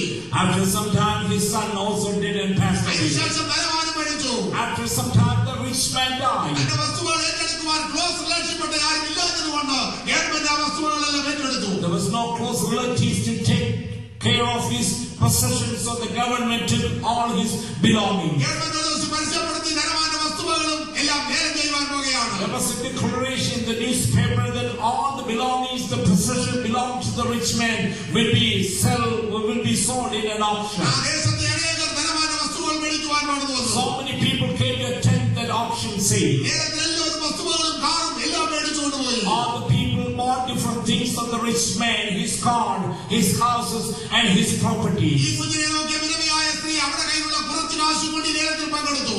And the old lady who was babysitting the young boy came with some little money in her hand, and she attended the auction sale. ധനവാന്റെ വസ്തുവകയോ സാധനങ്ങളോ മേടിക്കുവാൻ ഇവരുടെ കയ്യിലുണ്ടായിരുന്ന പൈസ പര്യാപ്തമല്ലായിരുന്നു. But the money that she had wasn't enough to buy the expensive things of the rich man. ഒടുവിൽ ധനവാന്റെ മകന്റെ ഒരു photo നല്ലതുപോലെ frame ചെയ്യണം വെച്ചിട്ടുണ്ടായിരുന്നു. Finally, there was the last item, a picture of the son of the rich man. ഒടുവിൽ ഈ photo ലേലം ചെയ്യുവാനായിട്ട് ആഗ്രഹിച്ചു. And the picture was ready to be auctioned at the end. മരിച്ചുപോയ കുഞ്ഞിന്റെ ഫോട്ടോ ആർക്ക് വേണം? And who wanted the picture of a dead son? അവരുടെ വിധവയായ സ്ത്രീ പറഞ്ഞു, സാറേ ഞാൻ ആ കുഞ്ഞിനെ നോക്കിയതാണ്, എന്റെ കയ്യിൽ ഇത്രയും പൈസ ഉണ്ട്, ആ ഫോട്ടോ എനിക്ക് തന്നേക്കുവാൻ പറഞ്ഞു. At the end, the widow said like this, "Oh auctioneer, give the picture to me. I was in charge of this boy. I was taking care of this boy, so I want to buy the picture." തുച്ഛമായ പൈസയ്ക്ക് അവൾ photo മേടിച്ച് വീട്ടിൽ കൊണ്ടുപോയി. And he bought the picture with the money she had in her hand, and she went back to her ആ house. Photo മുഴുവൻ അടിച്ചു പിടിച്ചിരിക്കുകയായിരുന്നു. And the picture was full of dirt in it. അവളത് കഴുകി തുടയ്ക്കേണ്ടതിന് വേണ്ടി ആ ഫോട്ടോയുടെ ഫ്രെയിമിൽ അവൻ അഴിച്ചു. And she wanted to wash and clean the picture, so she unscrewed the frame of the picture. അതാ പെട്ടെന്ന് ഫോട്ടോയുടെ അടിയിൽ നിന്ന് ഒരു കവർ താഴെ വീഴുന്നു. As soon as she unscrewed the frame, she saw a piece of paper fell down to the ground from അവൾ the ആ picture. കവർ പൊട്ടിച്ചു നോക്കിയപ്പോൾ ധനവാൻ എഴുതി വെച്ചിരിക്കുന്ന വിൽപത്രമാണ്. When she opened that envelope and she saw a will made by the rich man, the father of the dead son. അതിനകത്ത് എഴുതി വെച്ചിരിക്കുന്നത് ഇങ്ങനെയാണ്, എന്റെ കുഞ്ഞിന്റെ ഫോട്ടോ മേടിപ്പാൻ ആര് തയ്യാറായി മുമ്പോട്ട് വരുമോ അവർക്കാണ് എന്റെ വസ്തുവകൾ മുഴുവൻ. This is what the will inside the picture. Whoever is ready to come forward and buy the picture of my son, all my possession will go to that person. അവൾ ഓടിപ്പോയി വക്കീലിനെ കണ്ടു.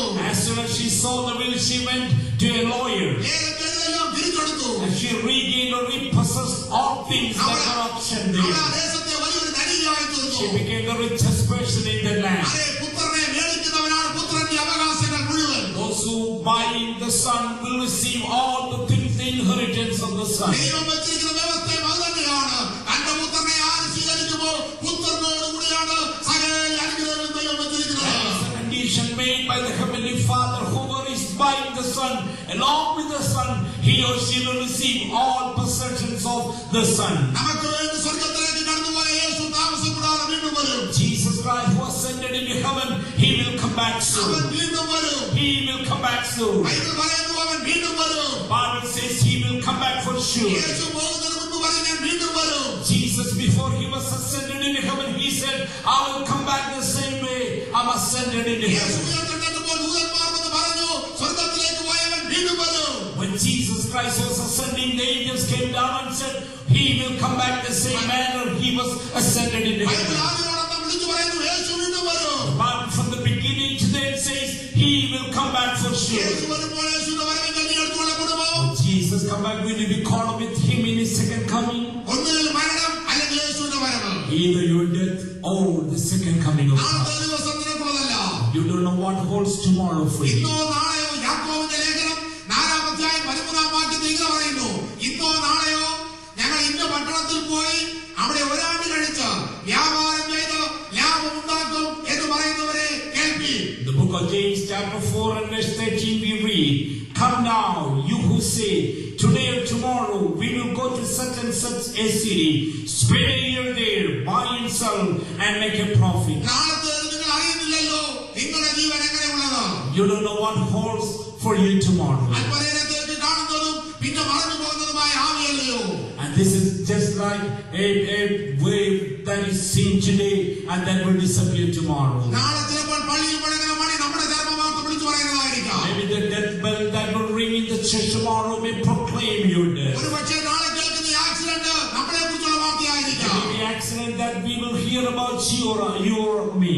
എന്നാൽ മരണത്തിന് മുൻപായി ഇന്ന് നീ മരിച്ചാൽ നിന്റെ നിത്യത എവിടെ ചിലവഴിക്കും? സ്വർഗ്ഗത്തിലോ നരകത്തിലോ ചിന്തിക്കുക. But the Bible is asking you, because if you die today, where will you spend your eternity, either in heaven or in നീ hell? ഒരു കാര്യം ചെയ്താൽ മതി, ദൈവത്തിന്റെ നീ മടങ്ങി വന്നാൽ മതി. Just do one thing, come back to God. ഒരിക്കൽ യേശു പറഞ്ഞു, ഒരു അപ്പന് ഒരു രണ്ട് മക്കളുണ്ടായിരുന്നു. Jesus one time said a parable, there was 2 sons in one family. എളിയവൻ തന്റെ വസ്തുവകളെല്ലാം മേടിച്ച് ദൂരദേശത്തേക്ക് യാത്രയായി. The young boy, the prodigal son, took all his possession, he sold it, and he went away to a far അവന്റെ land. കയ്യിലെ പൈസകളെല്ലാം തീർന്നു. He spent all the money in his hand. അവന്റെ മുടി വളർന്നു. His hair was grown. വെട്ടിക്കുവാൻ പൈസ ഇല്ല. He didn't have the money to cover അവന്റെ his head. വസ്ത്രങ്ങൾ കീറി തുടങ്ങി. His garment was about to be torn. വസ്ത്രം മേടിപ്പാൻ പൈസ ഇല്ല. He didn't have money to buy new അവന് clothes. വിശപ്പ് സഹിപ്പാൻ പൈസ ഇല്ല. He hadn't the money to buy food for his hunger. He എന്തെങ്കിലും ഫുഡ് മേടിപ്പാൻ പൈസ ഇല്ല. didn't have money to buy food. ഒരു പന്നിയെ തിരിഞ്ഞെടുത്തു പോയി. Finally, he went to the place where swines were taken പന്നിക്ക് care of. കൊടുക്കുന്ന തവിട് തിന്നുവാൻ അവൻ ആഗ്രഹിച്ചു. He wanted to eat the food of the wild pigs. പന്നിക്ക് തിന്നുന്ന വാഴവര കൊണ്ട് വയറ് നിറപ്പാൻ ആഗ്രഹിച്ചു. He wanted to fill his tummy with the food of the അതും swine. അവന് കിട്ടിയില്ല. He did not get ഒടുവിൽ that. അവൻ ഒരു തീരുമാനമെടുത്തു. Finally, he made a decision. എന്റെ അപ്പന്റെ മതത്തിൽ എത്രയോ പേർക്ക് ശേഷിപ്പിക്കുന്നു. So many servants in my father's house, they are eating and full. ഞാൻ ഇത് ചെയ്യും. I will do this. ഞാൻ എഴുന്നേൽക്കും. I will get up. ഞാൻ എന്റെ അപ്പന്റെ ഭവനത്തിലേക്ക് പോകും. I will go to my എന്റെ father's അപ്പനോട് house. പറയപ്പോ ഞാൻ നിന്നോട് സ്വർഗ്ഗത്തോട് പാപം ചെയ്തു. I will tell my father that, oh Father, I will sin against you and into ഇതിന്റെ heaven. മകനെന്ന് വിളിക്കപ്പെടുവാൻ ഞാൻ യോഗ്യനല്ല. I'm not worthy to be called as his അവൻ son. എഴുന്നേറ്റു അപ്പന്റെ വീട്ടിലേക്ക് പോയി. And the prodigal son got up from the place, he went back to his father's house. ദൂരെ അവനെ കണ്ടു. The father saw him from a distance. അവനെ ഓടിയത്. He did not run. അപ്പനാണ് ഓടിയത്. The father ran. അപ്പനോട് ചെന്നവനെ കെട്ടിപ്പിടിച്ചു. The father ran close to him and embraced അവൻ him. പറഞ്ഞപ്പോ ഞാൻ നിന്നോട് സ്വർഗ്ഗത്തോട് പാപം ചെയ്തു. This is what the son said, oh Father, I sin to you and to heaven. അവനെ വീട്ടിൽ കൂട്ടിക്കൊണ്ടുപോയി. And the father took him back to അവിടെ the വലിയ house. വിരുന്ന് കഴിച്ചു. It was a great feast. in the മ്യൂസിക്കും house. Dancing ഇവിടെ ഉണ്ടായി. Music and dancing. എല്ലാവരും ചേർന്ന് സന്തോഷിച്ചു. Everyone was happy. ആന്റെ സ്നേഹിതാ, നീ ചിലപ്പോൾ എല്ലാവർക്കും ഒരു ഭാരമായിരിക്കാം. My dear friend, maybe you are a burden to other people. നിന്റെ പാപം ദൈവം ക്ഷമിക്കുമെന്ന് ഒരു പക്ഷേ നീ ചോദിച്ചേക്കാം. You have a question in front of you that will God forgive നിന്റെ us? പാപം രക്താമര പോലെ കടുക്കുമപ്പായിരുന്നാലും Even though your sins are red as scarlet, ഇവൻ പോലെ വെളുപ്പിക്കുന്നതാണ് യേശുവിന്റെ രക്തം. blood of Jesus will take that into white as അവൻ snow. നിന്നെ സ്നേഹിക്കുന്നു. He is loving you. അവൻ നിന്നെ സ്നേഹിക്കുന്നു. He loves നീ you. ദൈവത്തിലേക്ക് വരുമോ? Would you come back to Jesus? അവൻ നിന്റെ വരവിന് വേണ്ടി കാത്തിരിക്കുന്നു. The Father is waiting for you. പിതാവ് നിന്റെ വരവിന് വേണ്ടി The കാത്തിരിക്കുന്നു. Father is waiting for you to come back. വരവിന് വീട്ടിൽ ഒരു മുടിയൻ പുത്രൻ വേണമെങ്കിൽ പറയാം. അവനെ കുറിച്ച് നിത്യം ശല്യക്കേന്ദ്രമായുണ്ടായിരുന്നു. There was a naughty boy in a house. അവൻ വീട്ടുകാർക്ക് എല്ലാവർക്കും ഒരു ശാപമായിരുന്നു. He was a curse and a headache to the household. വീട്ടുകാർ അവനെ കൊണ്ട് മടുത്തു. All the people of God got up and tired of അവൻ him. വീട്ടിൽ നിത്യം ശല്യം He ചെയ്യുന്നവനായിരുന്നു. was a problem maker, troublemaker to the അപ്പോൾ house. അവൻ പറഞ്ഞു, "നീ എവിടെ told him, go away from this house. അവനെ ഒത്തിരി ഉപദ്രവിച്ചു. He was really punished. Parents അവനെ തള്ളിക്കളഞ്ഞു. And the parents really took him out from the ഒടുവിൽ house. അവൻ വിചാരിച്ചു വീട് വിട്ടു പോകുവാൻ തീരുമാനിച്ചു. Finally, he decided to go away from the house. അവന്റെ വീട് ഏകദേശം റെയിൽവേ ട്രാക്കിനടുത്താണ് അവന്റെ വീട്. His house was close to the railway track. അവനെ ട്രെയിൻ കയറി ടിക്കറ്റ് ഒന്നുമില്ലെങ്കിൽ കള്ള ട്രെയിൻ കയറി അവൻ ദൂരദേശത്ത് പോയി. He went to a far place even without taking a railway or train ticket. അനേക നാളുകൾ പട്ടിണിയിൽ കഴിച്ചുകൂട്ടി. So many times he lived his life in starvation. ഒടുവിൽ അവന്റെ ജീവിതം ഒരു അസഹ്യമായി തീർന്നു. Finally, his life was a burden to the people. അവൻ മരിപ്പാനായിട്ട് ആഗ്രഹിച്ചു. He was ready to die. എന്നാൽ അവന്റെ വീട്ടിലെ കുറിച്ചുള്ള ഓർമ്മ അവന് വന്നു. But he had a thought about his house in his അവൻ heart. അവന്റെ വീട്ടിലേക്ക് ഒരു കത്തെഴുതി. He wrote a letter to his എന്റെ parents. ജീവിതം ഞാൻ നശിപ്പിക്കാൻ പോകുകയാണ്. I'm going to destroy my life. ഞാൻ മരിക്കുവാൻ ആഗ്രഹിക്കുകയാണ്. I'm going to commit suicide. എന്നാൽ അടുത്ത മാസം ഏതെങ്കിലും ഒരു ദിവസം But next month, one of the days, ഞാൻ നമ്മുടെ വീടിന്റെ അതിലൂടെയുള്ള ട്രെയിനിൽ കൂടെ യാത്ര I ചെയ്യും. will travel in one of the trains that is passing through my house. ദിവസം ഞാൻ എഴുതുന്നില്ല. I'm not going to write down the date I'm going ഞാൻ to ട്രെയിനിൽ return. പോകുമ്പോൾ നമ്മുടെ വീട് നോക്കും. When I'm passing that way, I will look into my ഞാൻ house. മടങ്ങി വന്നാൽ നിങ്ങൾ എന്നെ സ്വീകരിക്കുമെങ്കിൽ, If you accept me back, എന്റെ കുറവിനോട് ക്ഷമിക്കുമെങ്കിൽ, if you forgive my sin, ഞാൻ ഇനി തെറ്റുകളെ ചെയ്യാതെ ജീവിച്ചുകൊള്ളാം. I'm taking a pledge today. I will not commit any more sins or mistakes. അതിന്റെ അടയാളമായി നമ്മുടെ വീടിന്റെ വാതിൽക്കൽ ഒരു വെള്ള തുണി കെട്ടിയിട്ടിരുന്നാൽ ഞാൻ അംഗീകരിക്കുന്നതായിരിക്കും. As a symbol, if you keep a white banner outside the house, I will think that you will forgive me and you will take me back home. വെള്ള തുണി കണ്ടില്ലെങ്കിൽ If നിങ്ങൾ I എന്നെ അംഗീകരിക്കുന്നില്ലെന്നാണ് എന്റെ അർത്ഥം. ഇതോടുകൂടെ എന്റെ യാത്ര അവസാനിപ്പിക്കും.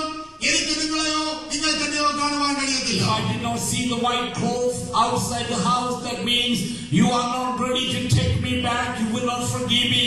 Then this is my last journey. I'm going to end my ഈ life. എഴുതിയിട്ടപ്പോൾ വീട്ടുകാർക്ക് സന്തോഷവും നിരാശയും എല്ലാം തോന്നി. As soon as their parents received the letter, they had joy in their heart at the same time.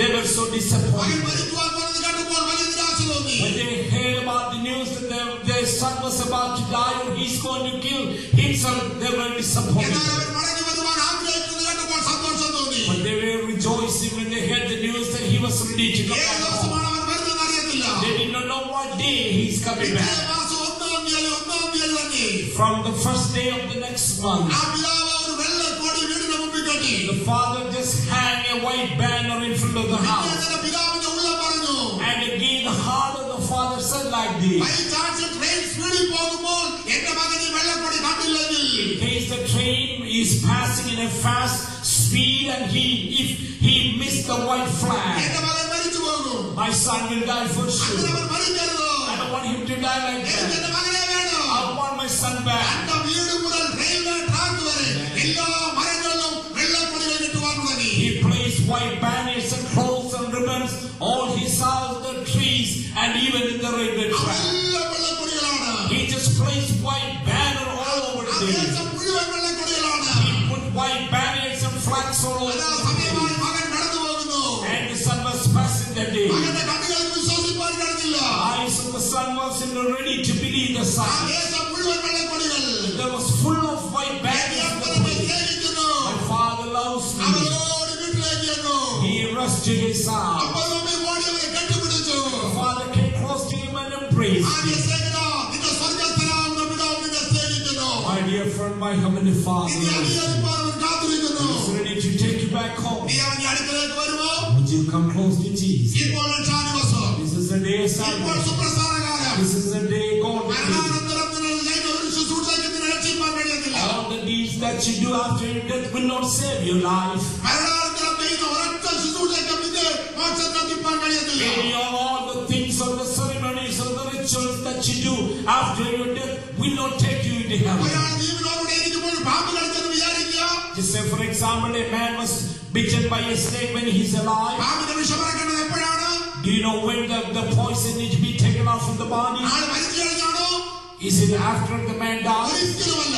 No, never. ജീവനോടുകൂടെ ഇരിക്കുമ്പോൾ തന്നെ വിഷമറക്കണം. When he's alive, the poison needs to be taken off from the body of the bitten man. അങ്ങനെയുണ്ടെങ്കിൽ സാത്താനാകുന്ന പാമ്പിന്റെ കടിയേറ്റവർ മരണത്തിന് മുൻപായി തന്നെ പാമ്പ് വിഷമറക്കേണ്ടതാണ്. That is the case. Those who are bitten by the snakes, Satan, need to take the poison, the venom out from his body when he's alive. മരണാനന്തരം ഒരു ശുശ്രൂഷയ്ക്ക് രക്ഷിപ്പാൻ കഴിയത്തില്ലെന്ന് യേശു തന്റെ സുവിശേഷങ്ങളിൽ വ്യക്തമാക്കുന്നുണ്ട്. Jesus Christ in his gospel clearly said all the things that you do after your death will not take you into heaven. ലൂക്കോസ് 16:26 ഇങ്ങനെയാണ് പറയുന്നത്. This is what we read in the gospel of Luke chapter 16 and verse 26.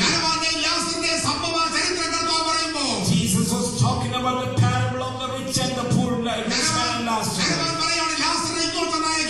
And the rich man was saying to Jesus, send Lazarus to me. This is what Abraham the father said. There's a great gulf in between you and I. So that those who want to pass from here to you cannot.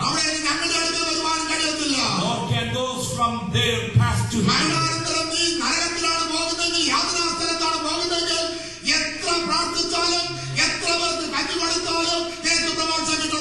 After your death, if you are going into heaven, no matter what you do, you will be in the torment place.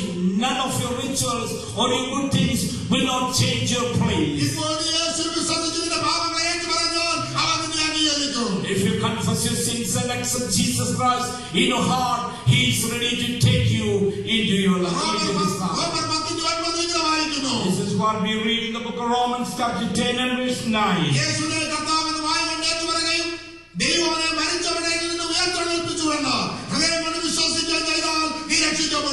That if you confess with your mouth the Lord Jesus and believe in your heart that God has raised him from the dead, you will be saved.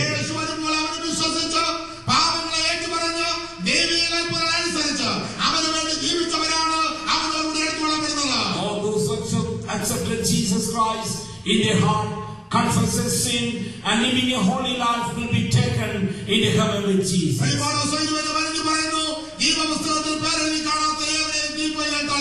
Book of Revelation chapter 20 and verse 15 we read, but anyone not found written in the name of the book of life was cast out into the lake of fire. Is your name is written in the book of life? Are you a child of God? Where you are standing or sitting, the place where you are, give your heart to Jesus. Jesus loves you. Jesus is loving you. Oh my son, He is loves you. Oh my daughter, Jesus loves you. My young man, Jesus loves you. Oh my young friend, He is loving you. My father or my mother, let me tell you, Jesus loves you. My dear child, Jesus loves you. Would you give your heart to Jesus? Close your eyes. Would you pray with me one time? Heavenly Father, until the time I'm not as one of your child, I'm still living in my sin. Forgive my sins. Make me as your child. Make me as your child. Forgive my sins. Cleanse my sins with the blood of Jesus. Accept me as your child, God. God, thank you for answering my prayer. In Jesus' name we pray. May God bless all of you.